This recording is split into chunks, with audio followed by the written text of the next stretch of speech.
జాగృతి November 24 సంచిక నుంచి.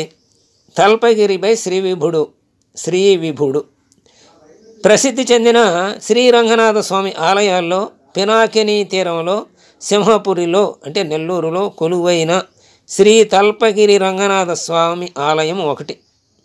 సాధారణ శకం 12వ శతాబ్దానికి చెందిన ఈ ఆలయాన్ని మొదట శ్రీవైకుంఠంగా వ్యవహరించారు. సాధారణ శకం 17వ శతాబ్దం తరువాత శ్రీ తల్పగిరి రంగనాథ స్వామి ఆలయంగా ఇది ప్రసిద్ధి చెందింది. ఆలయానికి పశ్చిమ వైపున పెన్నా నది, అదే పినాకిని అని కూడా అంటారు, అది ప్రవహిస్తూ ఉంటుందన్నమాట. ఈ ఆలయానికి పశ్చిమంగా ప్రధాన ఆలయం పశ్చిమాభిముఖంగా ఉంటుంది. శ్రీరంగంలో మాదిరిగానే ఇక్కడ మూల విరాట్టు శేషతల్పంపై శ్రీరంగనాథుడు భారీ రూపంలో నయన మనోహరంగా దర్శనమిస్తాడు. గర్భాలయం చుట్టూ ప్రదక్షిణకి వీలుగా ముఖమండపం నిర్మించారు. ప్రదక్షిణ మండపంలో ఉత్తర భాగంలో శ్రీరంగనాథుని పాదాలు శ్రీ అనంత పద్మనాభ స్వామి దర్శనమిస్తారు. స్కాంద పురాణం ప్రకారం కశ్యప మహర్షి నిర్వహించిన పౌండరేక యజ్ఞం నుంచి ఉద్భవించి తేతాగ్ని జ్వాలలలో శ్రీరంగనాథ, జొన్నవాడు కామాక్షమ్మ, వేదగిరి నృసింహస్వామి ఆలయాలుగా వెలిసాయి. ఆ తేతరాగ్ని జ్వాలల నుంచి ఈ 3 ఉద్భవించినాయి అన్నమాట. అంటే ఎవరెవరు? రంగనాథ స్వామి, జొన్నవాడు కామాక్షమ్మ, వేదగిరి నృసింహస్వామి. ఆదిశేషుడే స్వయంగా గిరిగా వెలిసి శ్రీ మహావిష్ణువు పాదస్పర్శతో పులకించాడని ఆయన పరంగానే తల్పగిరి. అది ఆదిశేషుడే ఇక్కడ గిరి అంటే గిరిగా వెలిసి ఆ విష్ణుమూర్తికి ఇక్కడ అవకాశం ఉండటానికి, తన మీద ఉండటానికి అవకాశం ఇచ్చాడు.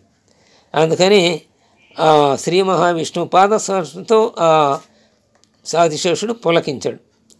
కాబట్టి ఆయన పేరు మీదుగానే తల్పగిరి అని పేరు వచ్చింది.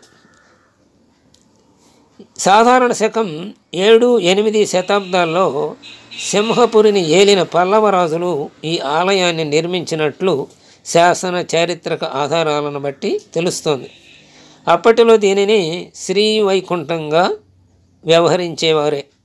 సాధారణ శకం 1178 సంవత్సరం నుంచి 1216 మధ్యలో కులోత్తుంగ చోళుల కాలంలో ఆలయం పునర్నిర్మితమైనట్లుగా శాసనాలు వలన తెలుస్తోంది.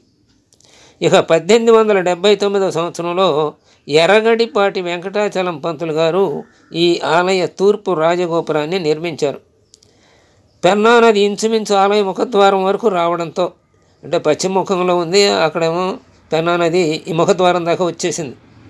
అందుచేత తూర్పులో మళ్ళీ ఒక ముఖద్వారం ఏర్పాటు చేశారనమాట, వెనుక భాగంలోనమాట.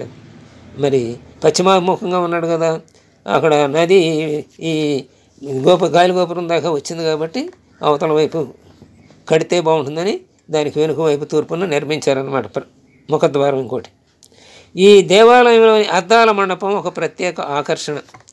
మహాకవి తిక్కన ఈ దేవాలయంలోనే మహాభారతాన్ని తెలుగులోకి అనువదించాడని చెబుతారు. వైష్ణవ 108 దివ్య దేశాల పరంపరలో తొలుత ఈ క్షేత్రం లేదు.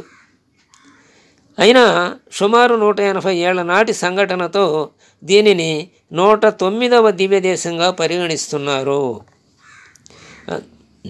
845 ప్రాంతంలో, అంటే 800 క్రీస్తు శకం 845 సంవత్సరం ప్రాంతంలో వానమామలై పీఠాధిపతి నెల్లూరులోని చిత్రకూటంలో బస చేశారు.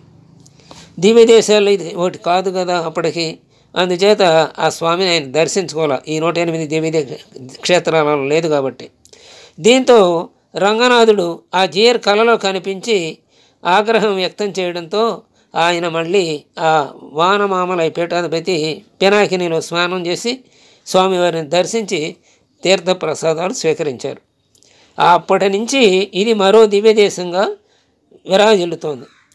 ఏటా ఫాల్గుణ శుద్ధ దశమి నుంచి బహుళ పంచమి వరకు వార్షిక కళ్యాణోత్సవాలు జరుగుతాయి. అమ్మవారు ఆళ్వారులకు వార, పక్ష, మాస, సంవత్సర ఉత్సవాలు వైభవంగా జరుగుతాయి. అందుకే దీనిని 109వ దివ్య దేశంగా ఆ తర్వాత పరిగణించారన్నమాట. స్వస్తి.